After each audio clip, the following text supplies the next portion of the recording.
Very good afternoon to all the dignitaries, guests and delegates. I hope you all enjoyed your tea.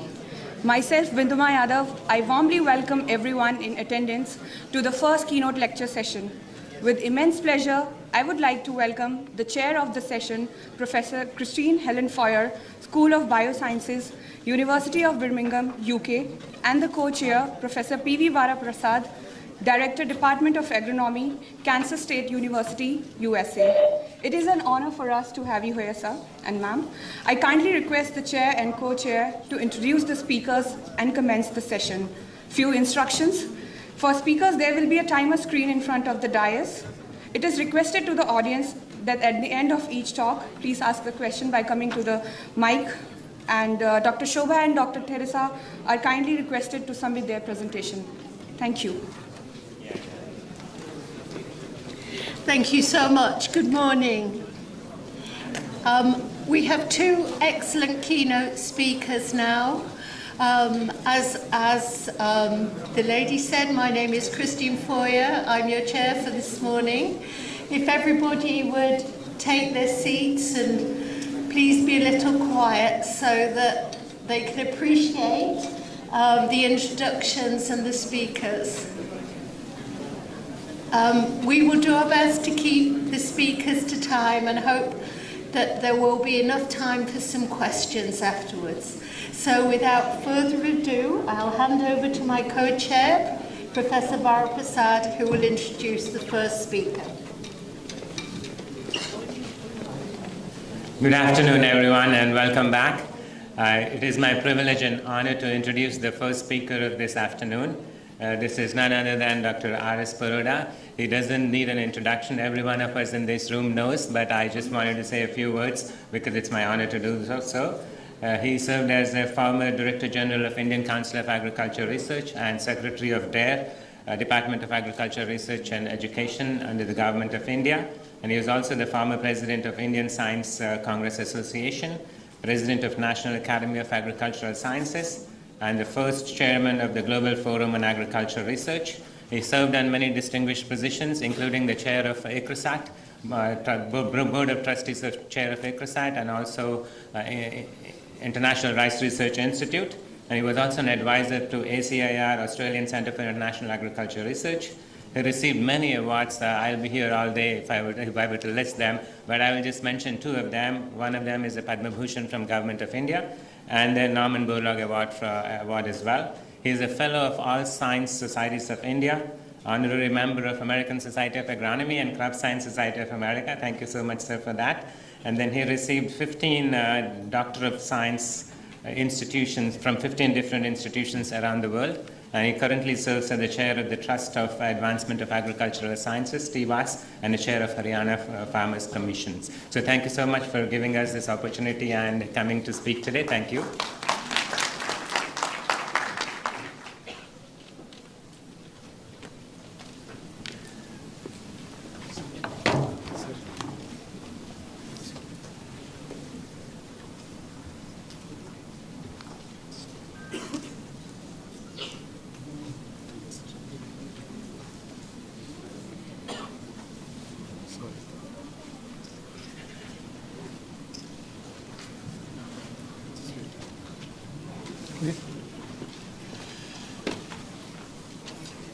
Honorable Chair, Professor Foyer, Professor Vara Prasad, all distinguished delegates, ladies and gentlemen, it's a matter of great privilege for me to present before you today a topic which is relevant to the theme of this particular Congress.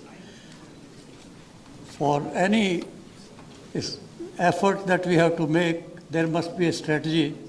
And for strategy, we must think globally, but then try to see what we can do locally.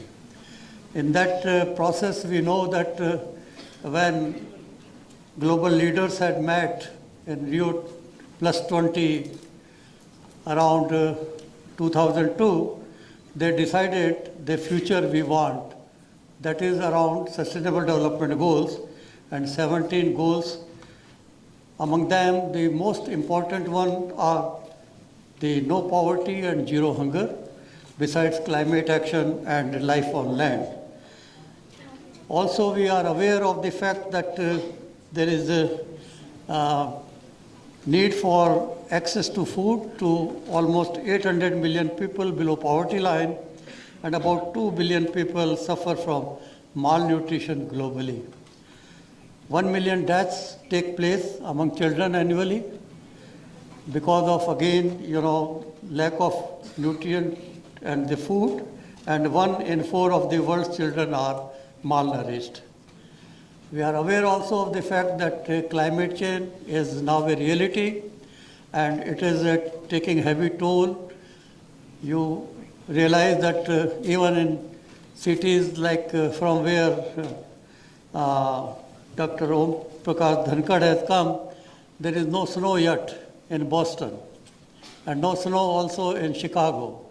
Whereas you see that here you have the low temperature of about 5 to 6 degrees, and we have realized over the last few years that there is decline on the productivity of crops, and especially in case of wheat and rice.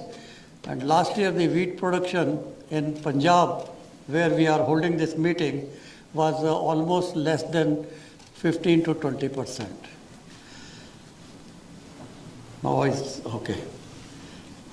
From point of view of climate change, we are aware that agri-food system as a whole contribute about 30% to greenhouse gas emissions. Agriculture alone, in terms of raising livestock and using fertilizers or raising crops like rice, sugarcane, etc., is around 13%. Land use is around 11%, and 6% is from post-production losses.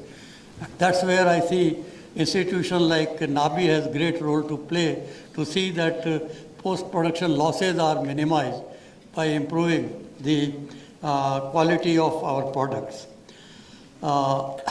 Coming to the Indian context, I would like to say that maybe when I was born, my mother used to say that I was born during Bengal famine. And this famine was not because of any disease. It was a famine due to lack of food, and not lack of food in the country, but lack of food of supply into that particular region because of the policies of the government at that time. And from there, then we were having begging bowl status. When I was doing my PhD at IRI in 1964 to 68, we were not having food, and our food security was ship to mouth, and we were not also having money to buy that food. Therefore, we had to take loan, which we call PL 480 loan. From that scenario, when we started sowing the seeds of green revolution, especially in this part of the country, we have come to an era of self-sufficiency now. We have in India about 146 million farm holdings. 86% of our farmers have small farm holdings, less than 2 hectares. But now we have emerged one of the important first 10 exporting countries in the world. Also, agriculture contributes, despite the increase of contribution from industry and services, it is still contributing about 20%. And best part is agriculture, and around it we are sustaining more than 50% of the population. Looking at the demographic pressure, I think this year, or if not this, next year, we will be the most populated country in the world. We will take over China. And population increase is around 13 to 14 million. It has come down. It used to be 15 to 16 million before. We used to call that India is adding one Australia every year. Whatever improvements are there, they get nullified mainly because of the population increase, and our food grain requirement by 2030 is of additional 50 million tons. Impact of green, white and blue revolutions firstly had been science-led. Without science, these revolutions would have not taken place. Secondly, we could see that we increased the production of food grain crops by 6-fold as against increase in population by 4.5-fold. So we have beaten the population increase, first point. Second, our horticulture production, which was hardly there, has now surpassed even the food grain production. And you would see along the roads, everywhere now the fruits being sold. And when I was young, we had to search for the fruit shops somewhere around hospitals. The scenario has completely changed. Even the coconut, you buy the same rate as you buy in Chennai, in Delhi. Now, milk production from 20 million, now it is 210 million, 10 times increase.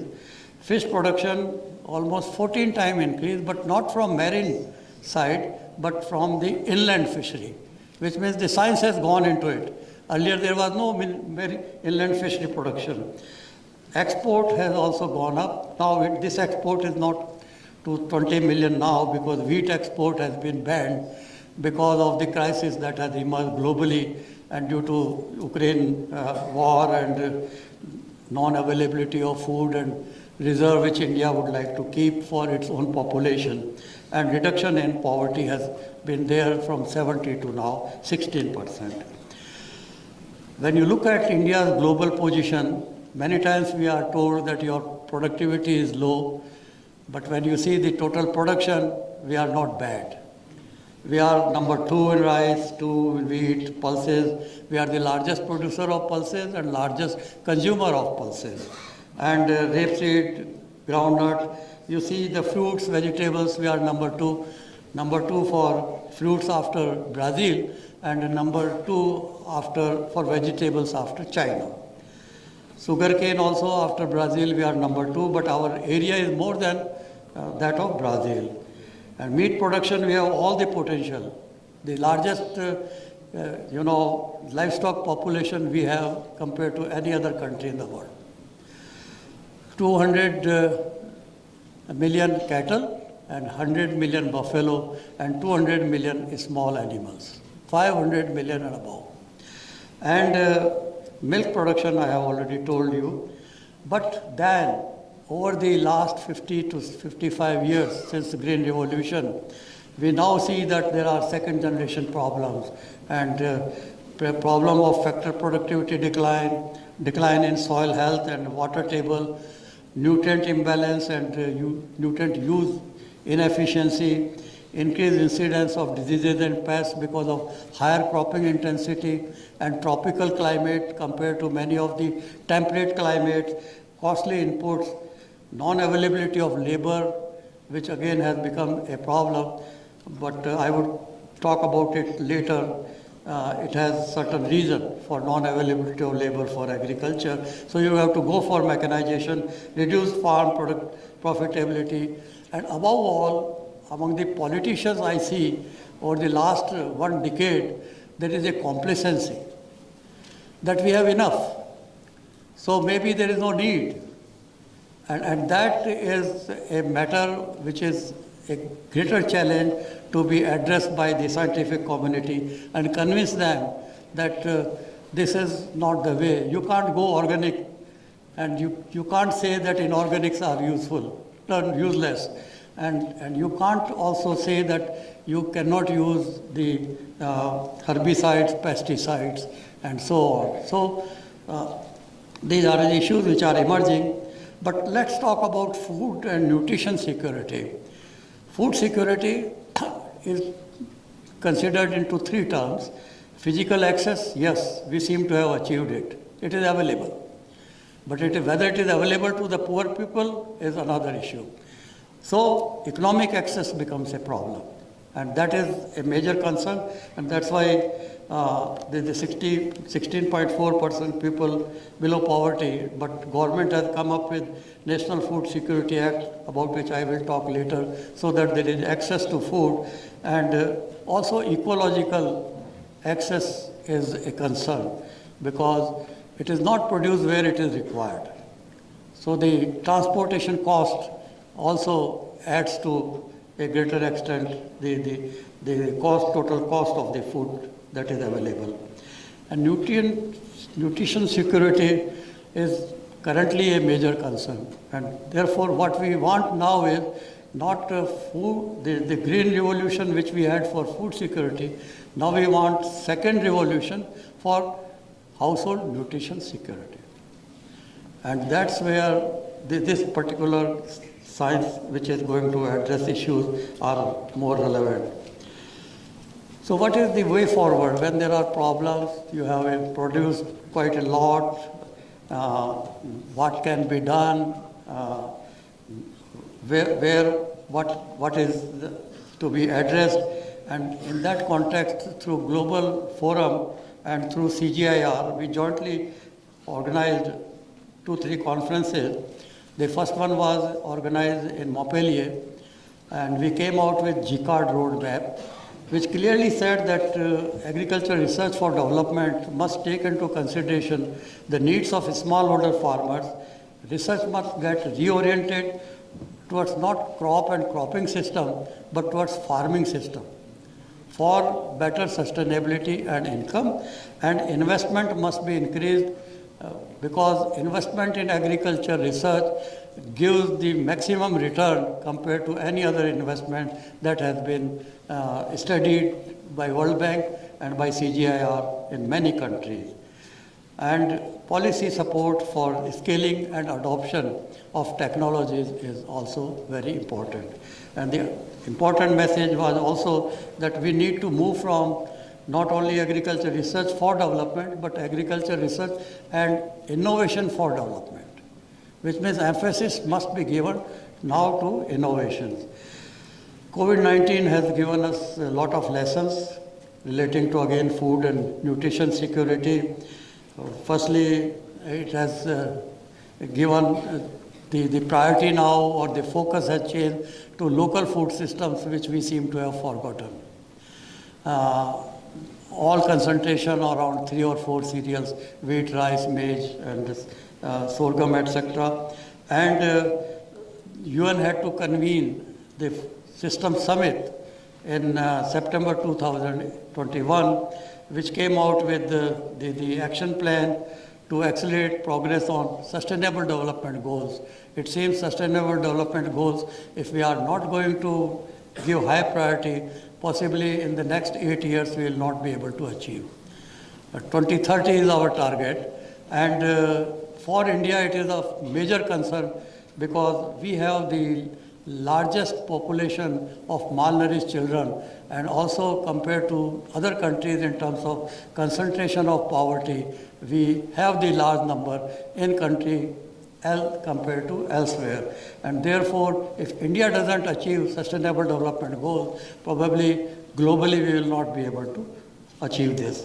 The messages also were that you have to move in the context of, because we have exploited natural resources quite extensively, so regenerative agriculture, sustainable intensification, focus on local food system, and again, investment must be higher for agriculture research for development.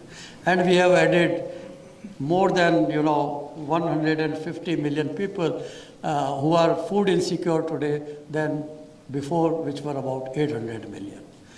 There is a concern, and now World Food Program, they are worried that this food will not be available because most of it was coming from Ukraine and Russia, and under that conflict the availability and the prices have gone up and so on. So let us see what to do when we have the problem of nutritional security. Our pregnant women, almost 50% of them are anemic, and children below 5 years of age also are malnourished, having stunted growth, or they otherwise have not proper development of their brain, and also there is a problem in the higher strata of society of obesity. And I think these are the concerns which NABI is addressing. So when I asked Dr. Borlaug why this green revolution is not happening in Africa, he was working under Sasagawa Foundation after green revolution in India for 15 years. He said, where is the policy support?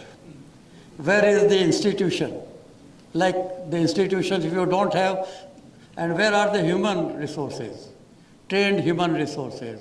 And then where are the progressive farmers who are willing to spend, invest, if once they know that technology is going to help them?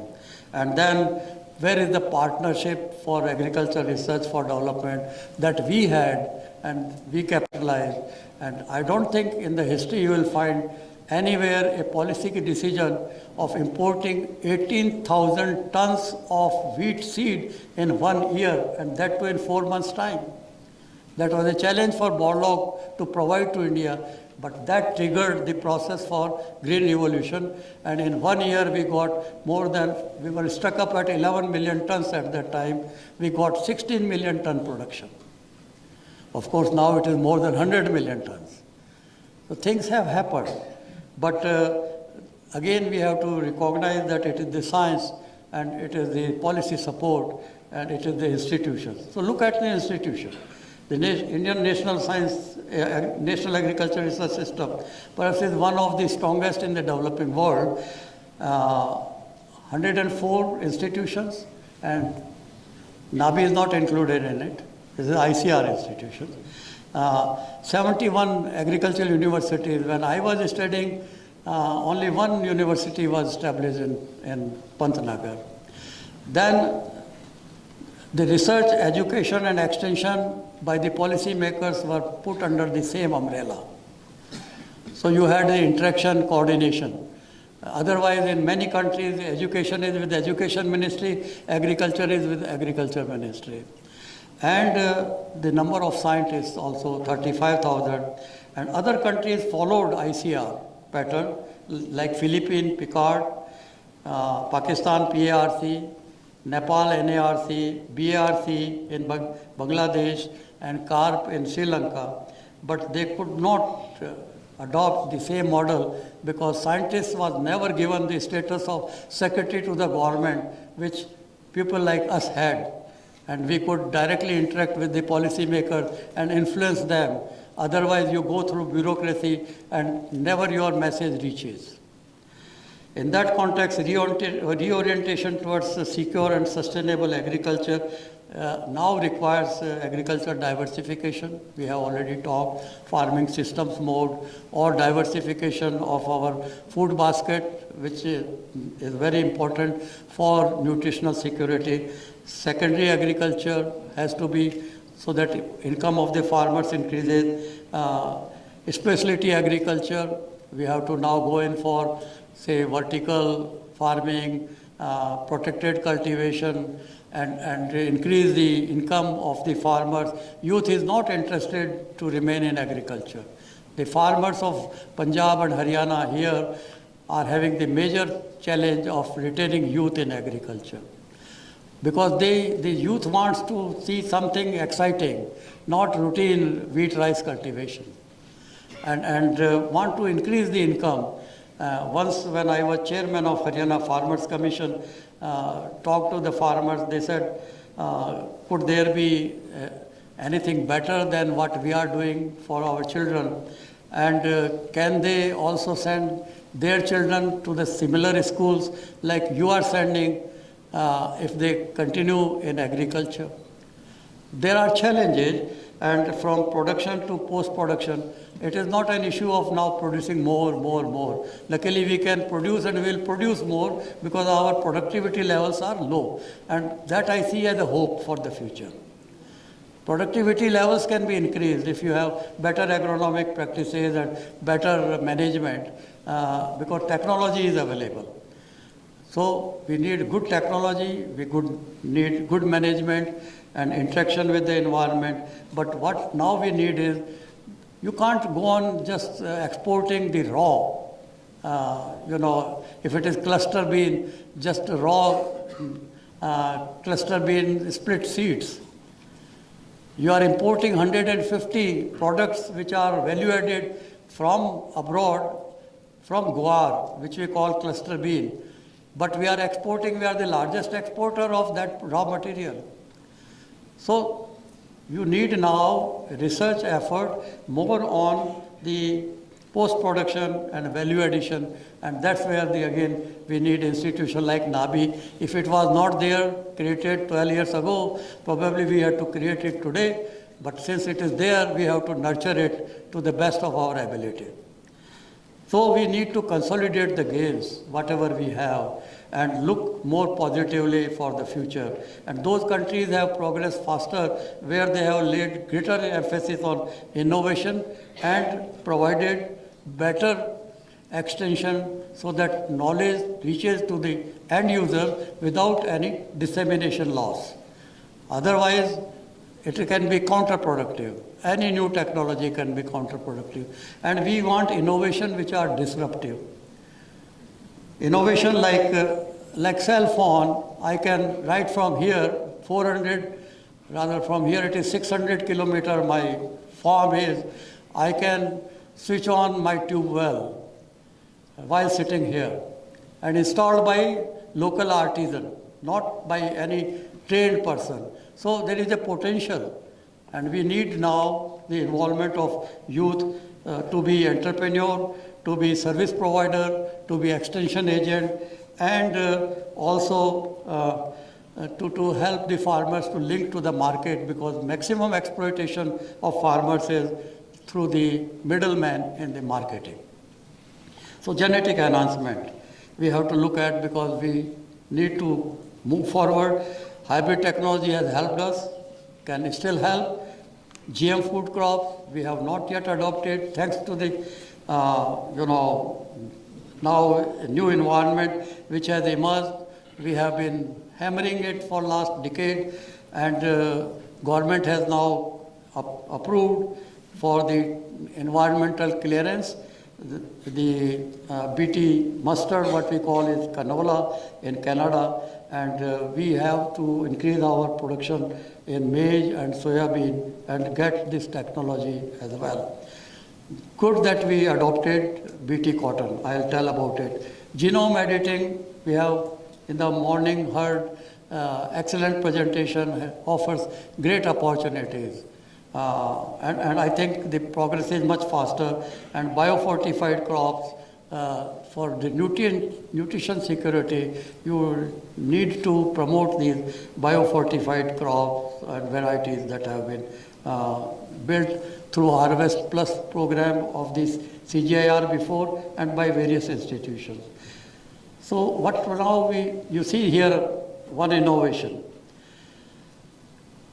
Just for the sake of reflecting what I mean to say, that just one technology, if is not accessed in time, can keep you behind the rest of the world. And we were told, in case of maize, even by the CIMIT at that time, that for a country like India and for farmers like India, you need to have open pollinated variety or triple cross hybrids or double cross hybrids.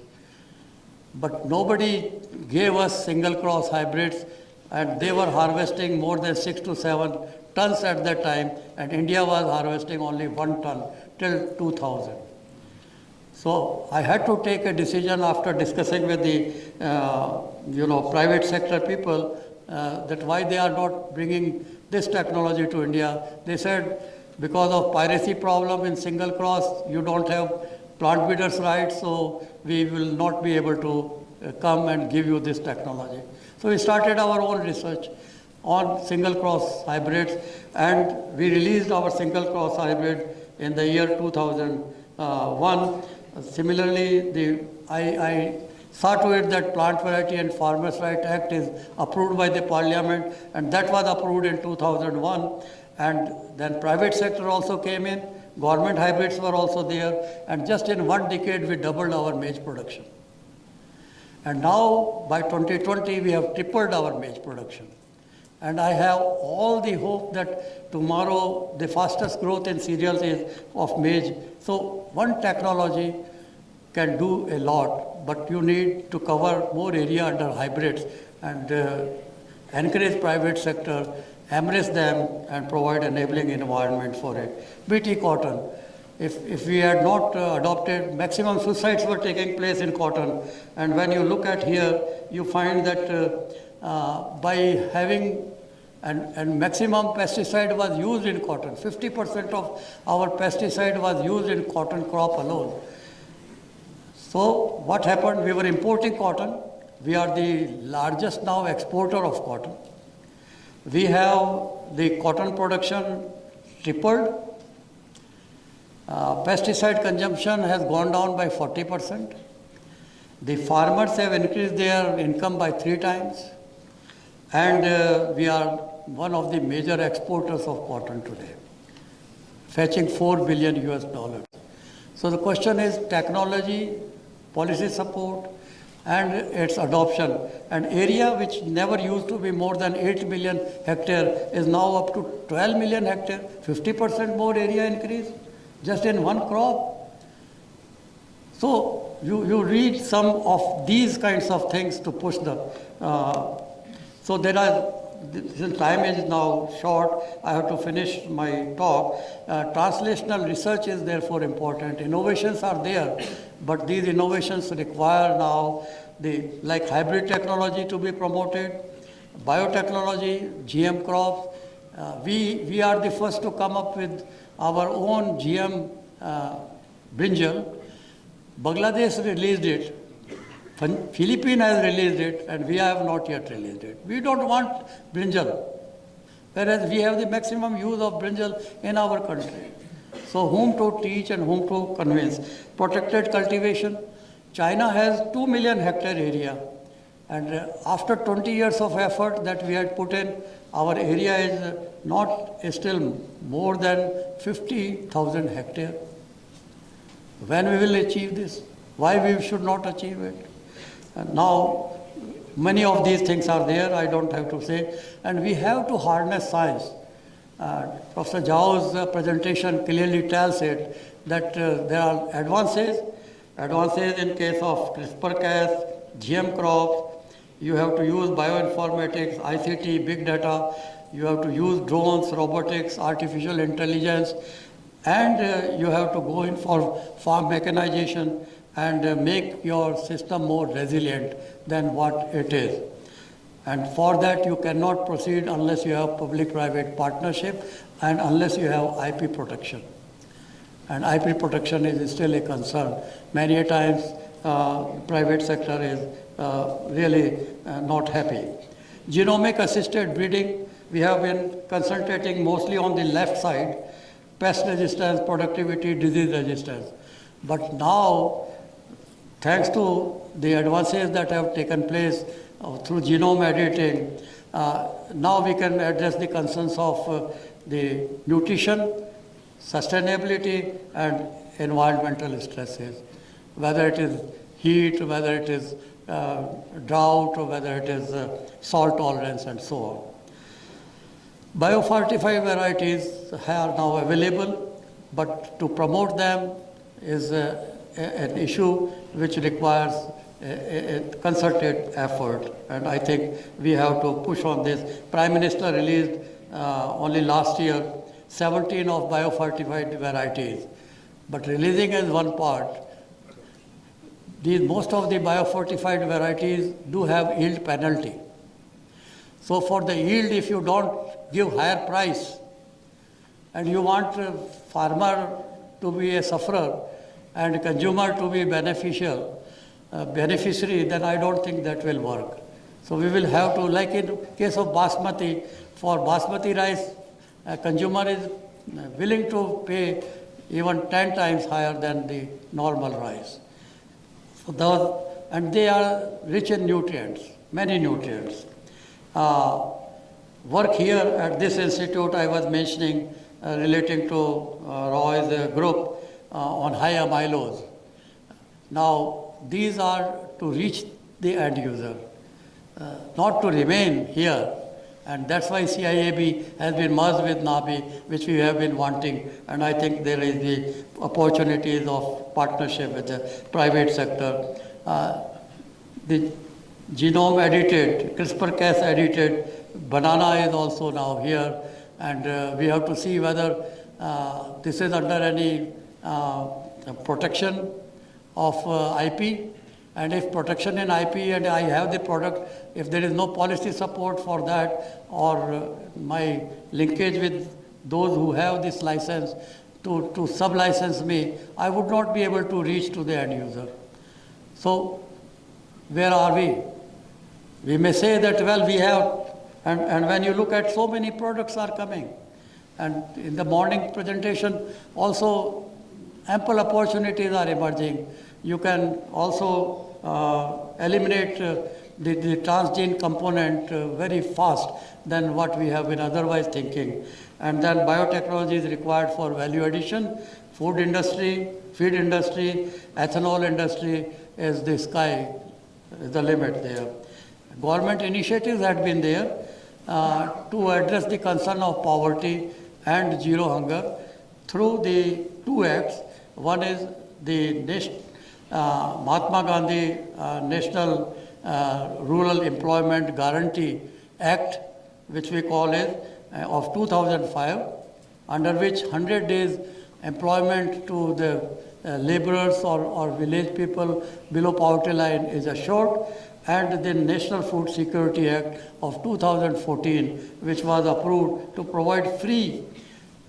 It was only from the point of view of addressing again hunger and access to the food, provide 5 kg food grain to 800 million people. They are not below poverty line in India. But 800 million people in this act, and nobody says why all these people should get. But thanks to the policymakers and their determination, at the cost of almost 2 trillion rupees, that we are having this scheme. And this year it has been extended for the next year.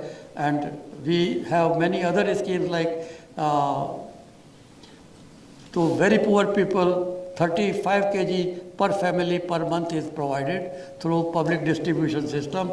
National Nutrition Mission, which we call as Poshan Abhiyan, also provides the nutrition security for the children, and midday meal also is for the children. So there are government schemes, and recently, again, as I said, its extension to 1 more year, and 81 crores of beneficiaries would be there. Now, one point which is emerging, which I also would relate to G-Card, is that our vision has to be not agriculture farming oriented, but agriculture farmer oriented. So farmer first concept. Unless we make farmer first, I don't think we will be able to achieve what we have been all wanting to. And in that respect, government had constituted a committee about 4 years ago. I happened to chair it. We have given the recommendations, and many of these recommendations are now being implemented. One recommendation was to link farmer to market by having those 3 acts. In fact, was not accepted by farmers and bounced back. But that doesn't mean that you don't have to link farmer to the market. You cannot confine to the same system which we have been existing where there had been exploitation. And then approval of GM mustard has recently taken place. I talked about it. We need technology of the kind. If you say rice is emitting methane, then go in for direct seeding of rice, which is a possibility. And if you go for direct seeded rice, then you have to control weeds. So therefore, you have to have herbicide tolerant rice. There are herbicide tolerant rice, but now again policy decision whether this will be allowed and approved eventually for benefit of the farmers, because you save water there. Pulses, we are the largest producer, and we know pulses are good for protein and also for micronutrients and minerals. You see, they are very rich, and luckily India has about still 25% population which is vegetarian. And when you consider those who eat only meat, egg or eat vegetables, then proportion is around 50%. So we are fortunate that we are not largely dependent on animal protein. But this protein has to reach, and this protein declined from 60 grams at one time to 30 grams, and now ICMR is recommending 52 grams, and present production is about 23 million tons, and we really require about 26 million tons. And earlier our production 5 years ago was only 18 million tons. So we have increased 5 million ton production in just last 5 years. That again because of National Food Security Mission initiated by the government. Expert committee which gave the report, of which also I was chair, had indicated these 3 factors to be included in the food security mission. Higher seed replacement. There was hardly any seed replacement in pulses of good varieties. 1 or 2 life-saving irrigations, and use of sulfur and microbial inoculation. These simply technologies were there, but they were not integrated. Now they are all integrated, and production increased by 3 million tons just in 1 year. So it's not that things can't happen. See here, we were never growing soybean 50 to 60 years ago. Almost it was very negligible area, but in the hills of Himachal Pradesh, where we used to call black tur. But after promoting it, now today it has become #1 oil crop. But why soybean should be oil crop? One would ask, why not food crop? In all countries who grow soybean, in Southeast Asia and China, it is food crop.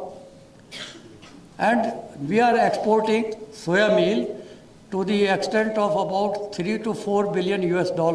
So we are very happy that we are exporting. But you are exporting cheap protein. It is double the protein than any of the pulses. They contain 20, it contains 40%.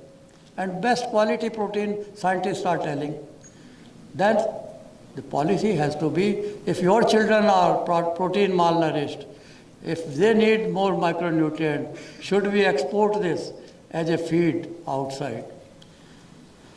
QPM now, our Indian scientist who got World Food Prize, Dr. S.K. Vassal, who is still in Delhi, the QPM maize hybrids also came up through our research efforts, and we had done the dialogue on it. The QPM maize to be promoted for household nutrition security. For the pigs, in 6 weeks' time, the body weight is twice if they are fed on QPM maize. Same will hold good for our children, but then its availability. And there is again the penalty, yield penalty.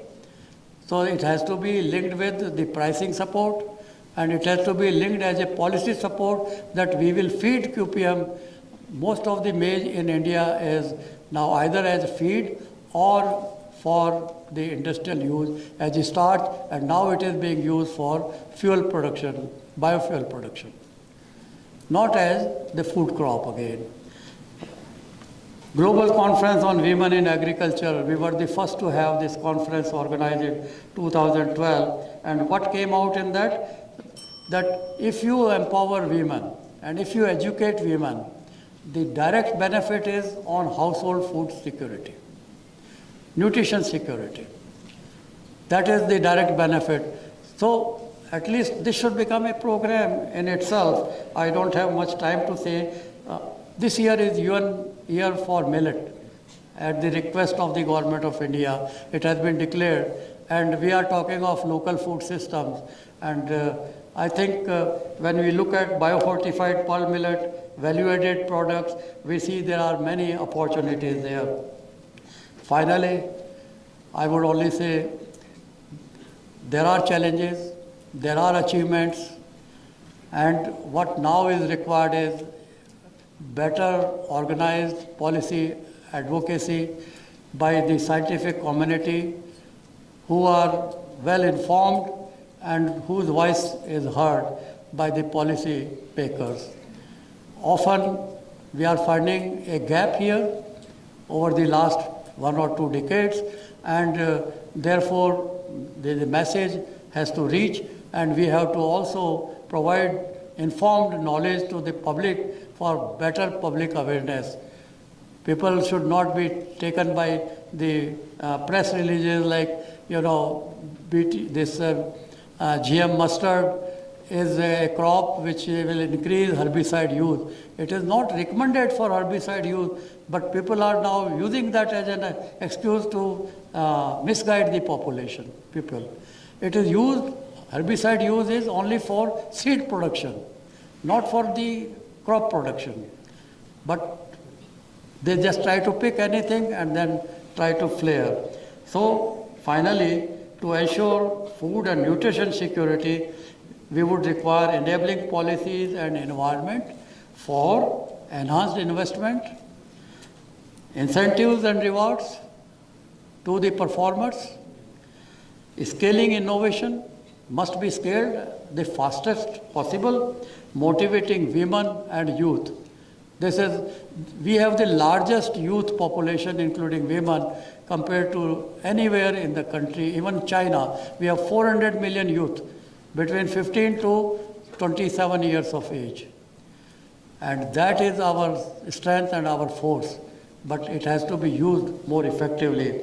And then building public-private partnership, which I have said. And if we do all this, I'm sure we will be able to achieve sustainable development goals through food and nutrition security, which are 2 important challenges that this country is still facing. Thank you very much.